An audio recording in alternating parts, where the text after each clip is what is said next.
welcome to Radio Free HPC. This is where we talk about supercomputing, high-performance computing, and other technology topics. I'm your Toastmaster, Rich Bruckner from Inside HPC, with my co-hosts, Dan Olds from Gabriel Consulting and Henry Newman from Instrumental.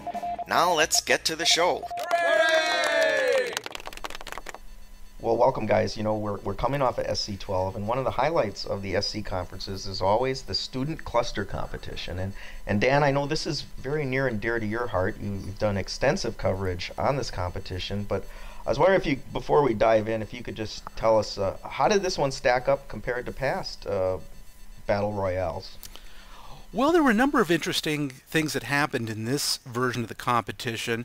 I guess the two biggest pieces of news out of this is that we had an American team win for the first time in, well, boy, over the last 3 competitions. The Chinese and Taiwanese teams have been very strong, both at ISC last summer and also in the last 2 SC versions of the competition. We also had our first female team, all-female team, from the University of the Pacific in Stockton, California. They were backed up by Lawrence Livermore.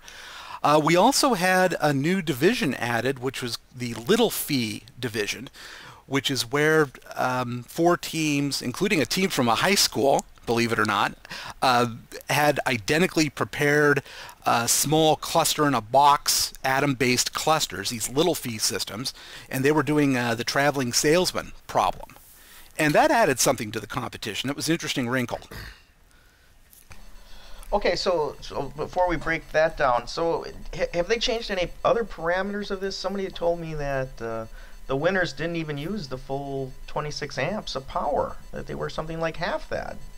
Does that sound right? That does not sound right at all. The real key to winning this thing, and I can check back with the guys that did the scoring, but all along the real key to winning this has been not how much hardware you bring, but how close you can stay to that 26 amp limit on power, riding the line, as they call it. And the closer you can ride that line, the more efficiently your systems are operating, the more performance you're getting out of them. So I'd be really surprised if they were significantly under. When is the student cluster going to go to the real world? I mean, this is kind of the LINPACK of cluster operations. Where's the file system? I mean, if we're going to teach people about, real systems and try to put them in this little box, real systems have I/O. Real systems do checkpointing. Sure. Real applications do checkpointing. Sure. 26 amps, no file system, no luster, no, parallel file system, whatever it is, GPFS or Panasys or anything. What are they going to do about that? Well, the competition evolves, first of all. And they do a LINPACK, but then they also do for scientific applications, and I think that those are going to evolve over the year to become a bit more lifelike. So it's not just an exercise in how many CPUs cycles you could pull out of these things. One of the problems they have, though, is with the limit on power, how much in the way of drives can you run? Well, maybe they need to slightly change the limit on power or change the ratio of, but I mean, the real world, if we're trying to teach people about things and we're trying to, we've talked in the past about LINPACK not being the best benchmark for HPC in the real world today. Why don't we start with the people that are up and coming and let them try to figure this out themselves? Well, this isn't, I mean, and just so you know, and so everybody listening knows, LINPACK's only one piece of it. They do that the first day. The rest of the day the rest of the days of the competition are running real-world applications like WRF. LAMPS was this year, CAM, QMC. What's the input file for WRF? Are they doing any checkpointing of WRF? These are real world questions. Yeah, you're right. They're probably not, and I think that's a way the competition needs to evolve. I'd also like to see some big data type problems in there too. And Henry, that's would be a place for you to contribute. From your vast storehouse of knowledge. Well, I mean, I would start running applications that are doing MPIIO, something like HICOM, which is an ocean model. Mm-hmm. And it's pretty well known. A lot of people use it in their benchmarks. The MPIIO version is, well known. There's good input files for it. That's sure. what I would start looking at something like that. All right, so that I think Henry's got a point there, and maybe that's a way to engage some storage vendors in this process as well, Dan. I think that makes a lot of sense. Yeah, something else I think would be good is to have some, and they did this at ISC, but to have some non-disclosed applications that they'll be required to do at the show. So in other words, a wild card or two that come up, or even throwing them a power failure or something. A lot of things that could be done to test how resilient they are and how resilient their systems are. Well, that's true. Make them stop the job in the middle of a run and restart it, for example. Mm-hmm. I would just suggest that we don't throw everything but the kitchen sink at them the first time, and we the industry need to make sure that the things we're suggesting they do can be done, and prototype this outside of the student cluster, in all fairness to them. Sure. Yeah. Or we could just bring the conference back to Reno, where they shut the power off halfway through the show at random. That, and one of the ideas I had was that you put each of the teams, their 10 by 10 booth, put it on a pallet and raise it up into the rafters when they start, and as they get results, they can gradually lower down. But how do you get coffee up to the rafters, Dan? What's that? I mean, they need coffee. And pizza. Well, we can pizza. And Red Bull. We can raise things up to them. We can give them provisions on the way up, and they can, send buckets down if they needed to. But yeah, and I think that coffee comes out of their power budget. Well, Dan, we should probably go over the results of this. Sure. I think there were some surprising numbers that came out, and let's start with who won? There are two awards that are given. The first one is for the highest LIN pack. And that was, I believe, was NUDT out of China, was it not? That was NUDT. Defense Technology. Yes, that's the National University of Defense Technology. They're the guys who you may know from the ever-popular Tian-E 1A system. Okay. So how many teraflops did they get out of that 26 amps? 3.014. Wow. Okay, yeah. so highest number ever, I'm assuming? That is significantly a higher number than ever. Following them was USTC, which is the University of Science and Technology out of China, 2.793. University of Texas from Austin, 2.5 teraflops, and on down from there. And over the years, it's grown quite a bit. I mean, we only broke the teraflop barrier in 2010. Yeah, remarkable. So they got that particular crown. What's the other award? The other award is the overall award, which takes into account their LINPACK score, and then it takes into account the 4 scientific applications and the interview with the judges. The judges interview them to find out how well they understand the applications, how to optimize them, and the science behind the applications.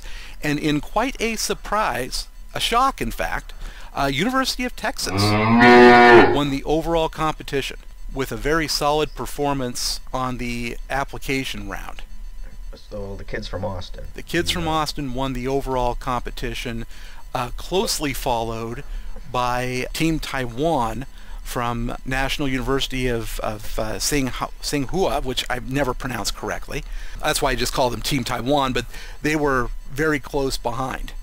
That team had won the 2 previous years, 2010 and 2011, and was hoping to three-peat this year. What about newcomers? How did they fare? Newcomers, yeah, they did okay, kind of a mixed bag. The less new of the newcomers, and it would be Team Boston, which was an unholy alliance of Boston area elite universities, MIT, Harvard, Northeastern, and Boston University. And they did okay, but the vast majority, well, in fact, all of their team were folks that had come out from Boston University the year before, so they're not really new. The USTC, the University of Science and Tech, China, they were third, and they were a brand new team.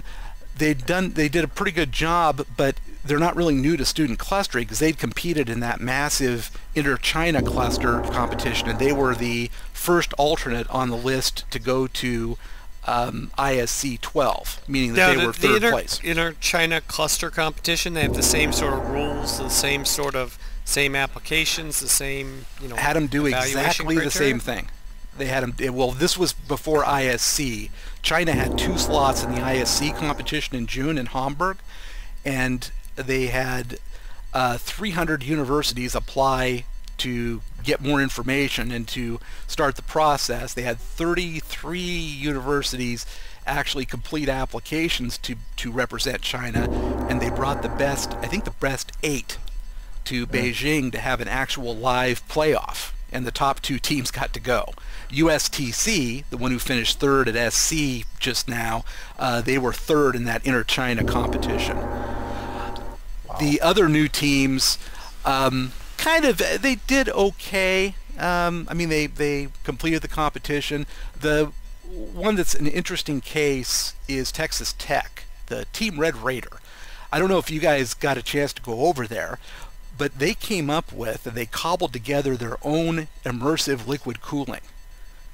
It was using car parts and using, they used a boat bilge pump to drive the fluid around. They welded up their own enclosure. They were using a radiator from a transmission fluid cooler from probably, it looks like a car, maybe a small truck, as a radiator, and a couple of very low power case fans. Extremely low power use on their cooling gear. And the problem is that their servers didn't show up. They ended up somehow in Mexico, and they couldn't get their test system out in time. And it's kind of a good part of the SCC competition. Other teams gave them their spare gear, so they'd have something to run. And then the sponsors, Dell and Mellanox, went out and combed the floor and got them enough hardware so they could run, but it wasn't stuff that they could immerse. Yeah. Well, it sounds like they're getting back to the Beowulf roots there, kind of cobbling things together and getting innovative on the cooling side. Well, it's kind of interesting. Very cool, Dan. It's kind of interesting, though, with Texas Tech. One of the fixes they came up with, one of the big problems they have, is that you want to you got to take all the fans off. First of all, it saves power, but fans will break down if they're trying to move liquids as opposed to air. Problem they have is power supply fans, right? If you disable a power supply fan, that won't let the system boot. The system will not boot unless it gets a signal that the fan is on. They couldn't get code for the BIOSes to be able to hack into that. Change the BIOS.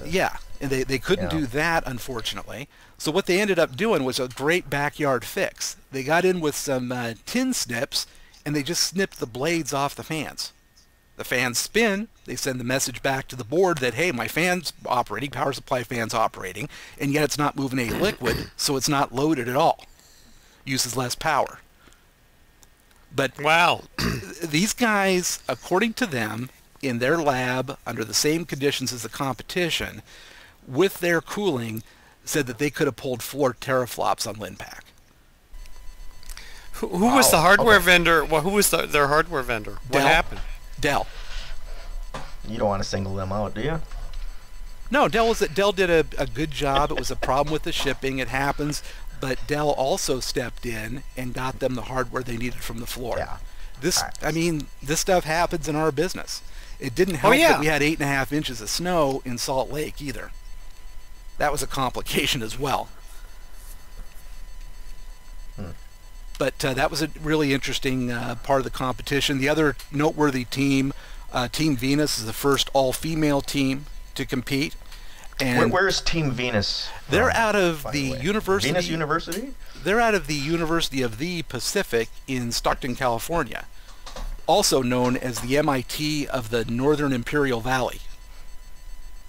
And actually, I'm just making that up. But they're not renowned for having a tech education. In fact, if I remember right, one of the members said to me, their cluster was the first Linux on their campus.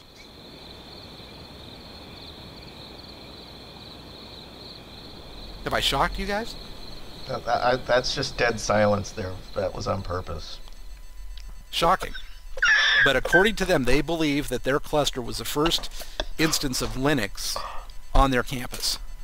Is this a cosmetology school or what? No, it's a liberal arts university. It's an elite, expensive liberal arts university. Okay. But not real deep in the technical arts.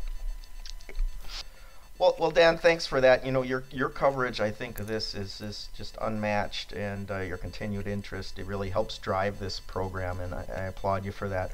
But I wanted to get some closing thoughts from Henry.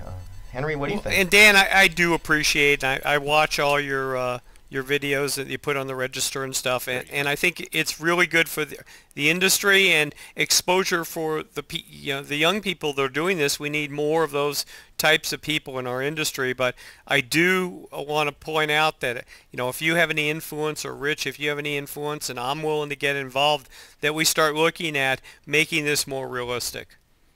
I think you're absolutely right, and more realistic is more better, as long as we can still preserve the competition elements to make it interesting for the kids. Absolutely. And we will get you involved. Thank you, Dan. That's it for this edition of Radio Free HPC. Thank you for listening, and be sure to check back often for new episodes. Also, check out our website for more content, links, and a place for you to let us know what you think about the show. We're at radiofreehpc.com. Thanks again. We'll be back with another exciting episode real soon.